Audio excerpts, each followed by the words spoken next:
Hello बच्चों, welcome back to my YouTube channel maths plaza. तो बच्चों, आज मैं इस वीडियो में बिहार बोर्ड क्लास 7 मैथ प्रश्नावली 2.1 का क्वेश्चन नंबर 3 तक का सॉल्यूशन कराया गया था। आज मैं इसमें क्वेश्चन नंबर 4 और उससे आगे का सॉल्यूशन कराने वाला हूँ। देखते हैं। तो क्वेश्चन नंबर 4 में जो कहा गया है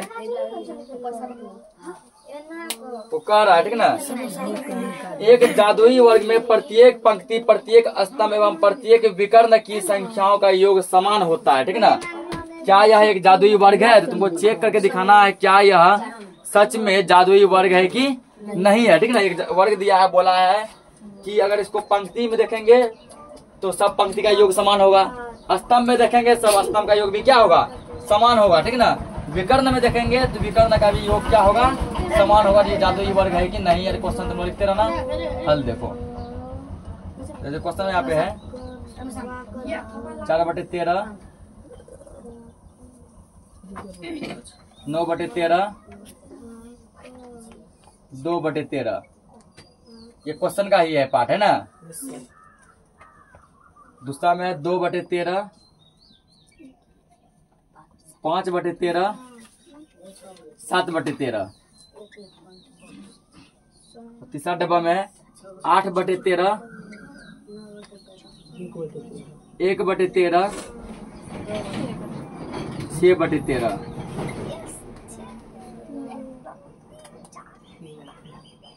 इतना है, ठीक। अब यहाँ करना क्या है, ठीक ना।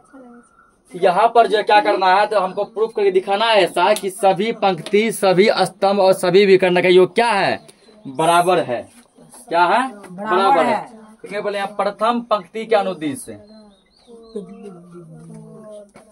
सुनो यहाँ पे, ऐसे इस लाइन को पंक्ति कहते, क्या कहते हैं, पंक्ति। ये हुआ पहला पंक्ति, ये क्या हुआ, दूसरा पंक्ति, ये क्या हुआ, तीसरा पंक्ति। प्रथम पंक्ति के अनुदिश से, प्रथम पंक्ति के अनुदिश।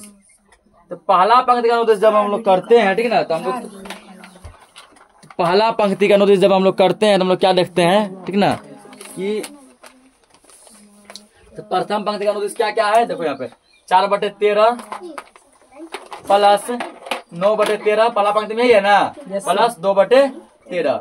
सबको जब जोड़ेगा तो कितना हो जाता है, 9 4 13 2 15/13। पहला पंक्ति का जब किए तो आया 15/13, 15 कितना आ गया, 13 आ गया, ठीक ना। इसी प्रकार आपको द्वितीय पंक्ति का अनुदिश, ये दूसरा पंक्ति,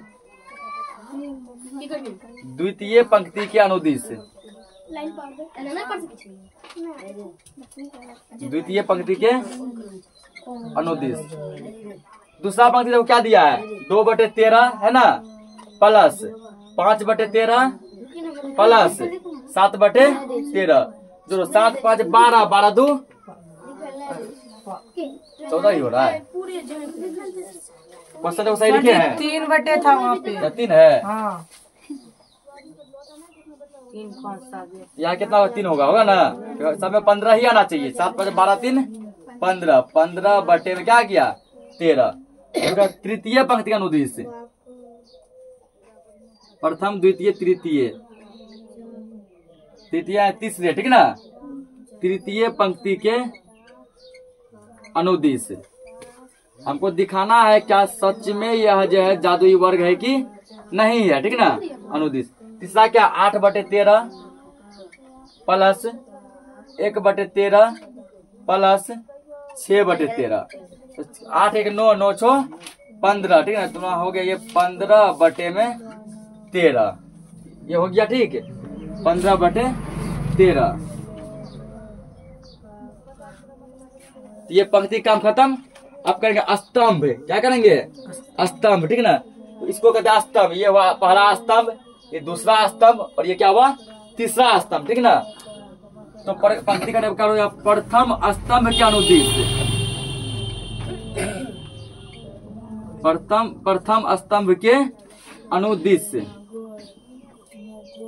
स्तंभ में देखो पहला क्या है, ई लाइन देखो पकड़ा, 4/13 प्लस 3/13 प्लस 8/13 जोड़ दो, 4 3 7 8 15/13।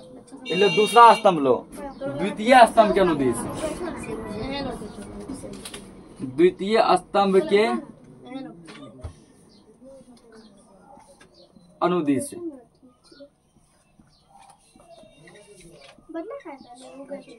ये दूसरा 9/13 प्लस 5/13 प्लस 1/13 जोड़ो सबको। 9 5 14, 14 1 15, 15 बटे क्या हो गया 13 हो गया, ठीक ना। अब देखिए तृतीय स्तंभ के अनुदिश। दूसरी बात, द्वितीय बात तृतीय, तृतीय स्तंभ के अनुदिश बराबर बराबर लगा। तीसरा क्या ये लाइन 2/13 प्लस 7/13 प्लस 6/13 सबको जोड़ दो। 7 2 9 9 6 15 बटे क्या हो गया 13। इतना पहले नोट करो, ध्यान कर दिया, ठीक ना। अब क्या करेंगे हम लोग विकर्ण, क्या करें इसी के नीचे करना है, यहाँ जगाना है तो हम यहाँ कर रहे हैं, ठीक। तुम लोग नीचे करना विकर्ण। विकर्ण का मतलब कोना कोनी, ये हुआ पहला विकर्ण, ये क्या हो गया मान लो दूसरा विकर्ण, ठीक ना। पहला विकर्ण ऐसे होता है, दूसरा विकर्ण ऐसे होता है। देखो यहाँ पे प्रथम विकर्ण के अनुदिश, विकर्ण 2 होते हैं, ठीक ना। प्रथम विकर्ण के अनुदिश, तो सब जगह यदि इतना ही आ गया तो कह सकते हैं कि ये जादुई वर्ग है। प्रथम विकर्ण के अनुदिश,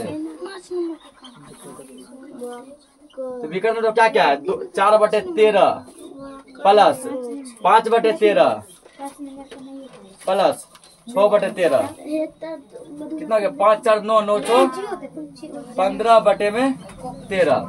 और देखिए ये वाला यहाँ से द्वितीय विकर्ण, द्वितीय विकर्ण का अनुदिश।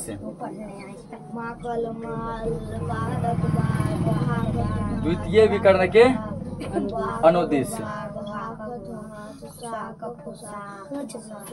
द्वितीय विकर्ण क्या है ये लाइन है 2/13 प्लस 5/13 प्लस 8/13 कितना हो गया 5 2 7 8 15 15/13, ठीक ना। तो विकर्ण कितने होते हैं 2 होते हैं।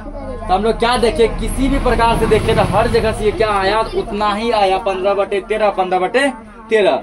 क्वेश्चन क्या यह एक जादुई वर्ग है, ठीक ना। हम लोग अब कहेंगे कि हाँ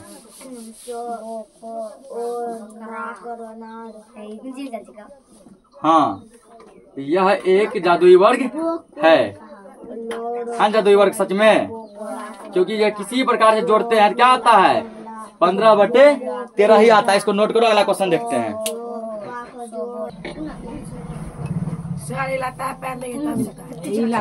अल्लाह बीच बीच अल्लाह मत करो रे। तो यार देखो क्वेश्चन नंबर 5 देखो 5 में कहा तुमको, ठीक ना। निम्नलिखित भिन्न संख्याओं को आरोही क्रम में लिखिए। आरोही क्रम का मतलब होता है बढ़ते क्रम। आरोही क्रम मतलब कौन सा क्रम बढ़ते क्रम। तो बुक सबके पास है, समझ का अपना तुम लोग लिख लेना क्वेश्चन बढ़ते क्रम। Question 1/2 comma 3/4 comma 1/5। इसको किस क्रम में लिखना है बढ़ते क्रम में। तो जब नीचे सेम होता है ना तो क्या होता है लिखना आसान हो जाता है। लेकिन यहाँ नीचे क्या अलग अलग है, नीचे क्या है अलग अलग। जिससे मान चला यदि ऐसा होता क्या दिया है ना कुछ और दिया है 1/5। यदि मान लो ऐसा रहता 3/2 7/2 5/2 तो बढ़ते क्रम में क्या लिखते हैं 3/2 5/2 7/2, ठीक ना। लेकिन यहाँ ऐसा नहीं, ऊपर नीचे कुछ भी सेम नहीं है, ठीक ना। इस कंडीशन में क्या करेंगे, नीचे जो तुम्हारा है उन सब का तुम लोग क्या करो पहले एलसीएम निकाल लो। नीचे क्या करो जो है उसका क्या निकाल लो एलसीएम, ठीक ना। 2 4 और 5 का लॉसो, ऐसे वो लॉसो कहते हैं ना। कहीं ब्रैकेट में पीछे निकाल लो 2 4 और 5 कितना 2 कटेगा 2 एकम 2 2 9 4 5 का 5 अब नहीं कटेगा ये कितना 2 2 9 4 4 5 20 का एलसीएम हो गया 20। एलसीएम कितना हो गया 20 हो गया, ठीक ना। अब यहाँ करो ये पुराना भिन्न है ना, ठीक ना। अब यहाँ देखो नया भिन्न बराबर नया भिन्न बराबर। नया भिन्न तो क्या बनेगा, तीनों को बटे में 20 कर दो, 20। यहाँ भी क्या करेंगे 20 और यहाँ भी क्या करना है 20। तो एलसीएम कितना आया 20। दुक्कड़ में 20 क्या बार में आएगा 10 बार में आएगा ना। 10 से ऊपर वाले गुना करो, 10 से कम 10। ध्यान समझना। चक्का में 20 क्या बार में आएगा 20 5 बार में। 5 से ऊपर वाले गुना करो 15। पचका में 20 क्या बार में आएगा 4 बार में। 4 से ऊपर वाले गुना करो 4। अब देखो बढ़ते क्रम आप लिख सकते हैं ना। पहले लिखाएगा 4, फिर लिखाएगा 10, फिर क्या लिखाएगा 15 लिखाएगा। देखो यहाँ पे आप बढ़ते क्रम में लिखने पर डायरेक्ट को बढ़ते क्रम में, बढ़ते क्रम में, ठीक ना। तो बढ़ते क्रम में क्या करेगा, पहले क्या लिखाएगा 4/20 कोमा, फिर क्या लिखाएगा 10/20 कोमा, फिर क्या लिखाएगा 15/20 लिखाएगा ना। बराबर दे दो यहाँ पे यार। तो 4/20 किसके बदले लिखे थे, ध्यान समझो। 4/20 या 3 नंबर पे है ना। 3 में क्या है 1/5, इसके बदले हो जाएगा 1/5। 10/20 पहला नंबर पे है ना। पहला में क्या है क्वेश्चन में 1/2, यहाँ क्या 1/2। अब 15/20 के बदले क्या होगा 3/4। ये होगा बढ़ते क्रम, पहले ये फिर ये और फिर ये, ठीक है ना। ये हो गया तुम्हारा पहला क्वेश्चन। दूसरा देखो, है ना, आसान ही, कुछ खास ना है, ठीक ना, आसान ही है, ठीक है। तो 3/7 कोमा 2/5 कोमा 3/5, ये तुम्हारा क्वेश्चन है, ठीक। और करना क्या, इसको किस क्रम में लिखना है, बढ़ते क्रम में इसको लिखना है। हल नीचे क्या क्या 7 5 और 5 है ना। 7 5 और 5 का लोसो। तो पीछे जब लोसो तुम लोग निकाल के चेक करेगा तो लोसो तुम लोग का आएगा 35। कितना आएगा 35 आ जाएगा, ठीक ना। अब ये देखो यहाँ नया भिन्न बराबर, नया जो भिन्न बनेगा, ये तो पुराना भिन्न है ना जो दिया गया है। नया भिन्न बराबर 3 गो है, देखो 35 कोमा 35। तो 7 का 35 क्या बार में आएगा 5 बार में आएगा ना। 5 से 3 को गुना करो, 5 दिया 15। 5 का 35 7 बार में, 7 को 2 से गुना करो, 7 दूना 14। 5 का 35 7 बार में, 7 को 3 से गुना करो, 7 दिया 21। बस अब इसको कुछ नहीं करना, बढ़ते क्रम में लिख दो। लिखो बढ़ते क्रम में,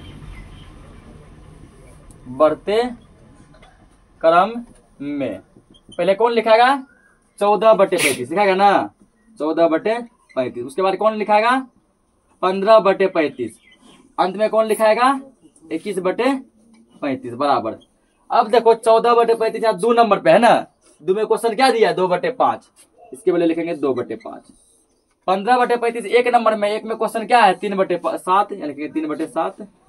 और फिर इसके बदले लिखेंगे हम लोग ये 3/5। इसको नोट करो, अगला क्वेश्चन देखते हैं।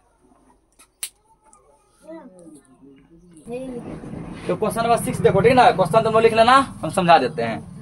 एक आयताकार श्याम पट की लंबाई, श्याम पट का मतलब होता है ब्लैक बोर्ड। श्याम पट मतलब ये व्हाइट बोर्ड है ना, स्कूल में लगा होगा ब्लैक बोर्ड, इसको कहते हैं श्याम पट। उसका लंबाई है 3.1/2 मीटर और चौड़ाई है 2.2/3 मीटर। तो श्याम पट का परिमाप क्या होगा, श्याम पट का परिमाप क्या होगा।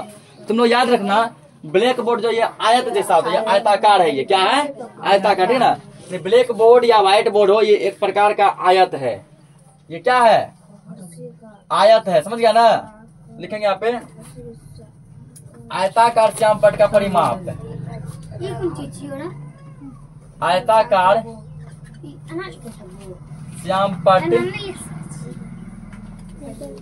आयताकार श्याम पट का परिमाप। तो तुम लोग को पता होना चाहिए, कई बार लिखाए भी है कि आयत का परिमाप क्या होता है 2 इंटू या 2 गुना लंबाई प्लस चौड़ाई। 2 इंटू लंबाई प्लस चौड़ाई, यही होता है ना। याद रखना, ये आयत का परिमाप बराबर 2 इंटू लंबाई प्लस चौड़ाई। आयत का परिमाप क्या होता है 2 इंटू लंबाई प्लस चौड़ाई, ठीक ना। अब इसमें सब कुछ दिया गया, उसको बस पुट कर दो।